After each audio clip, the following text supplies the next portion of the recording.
Accident করার পরেও বেঁচে আছি কিভাবে? হ্যাঁ ভাই, চল গিয়ে দেখে আসি। আরে ওয়াও, কত সুন্দর অ্যাক্সিডেন্ট হয়েছে। আরে ওর অ্যাক্সিডেন্ট হলো কিভাবে? আরে রাস্তা দিয়ে যাওয়ার সময় একটা ট্রাক ওর উপর দিয়ে চলে গেছে। আরে ওর ভাগ্যটা তো অনেক সুন্দর।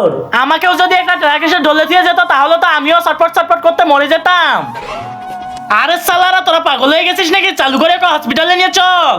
কিন্তু তার আগে স্ক্রিনে দেখানো আল্লাহ লেখা ছবিটিকে ভালোবাসতে হলে ভিডিওতে লাইক করে চ্যানেলকে সাবস্ক্রাইব করে দাও। আরে ভাগ এখান থেকে, আমি এত কষ্ট করে অ্যাক্সিডেন্ট করেছি আর তুই আমাকে বাঁচাইতে চাইতেছিস? ও বুঝতে পারছি, আমাকে দেখে তোদের হিংসা হইতেছে। আরে সালারা, তোদের কপালে নাই এমন মৃত্যু, ভাগ এখান থেকে। এই জন্যই কারো ভালো করতে নেই। এই না মিষ্টি খাও। তোমার ছেলে প্লাস পাইছে নাকি? না, ফেল করেছে, তাও আবার পুরো জেলার সব থেকে কম নাম্বারে। আর এজন্যই তো আমি সবাইকে মিষ্টি খাওয়াইতেছি। ওরে রে, চালু করে পালা এখান থেকে। আরে আমার তো মনে হইতেছে আমরা উল্টো পৃথিবীতে চলে এসেছি। আমাদের তো চালু করে বাড়িতে যেতে হবে, না হলে তো আমরা ভেসে যাব। ভাই ওই দেখ জাদুই চেরাগ।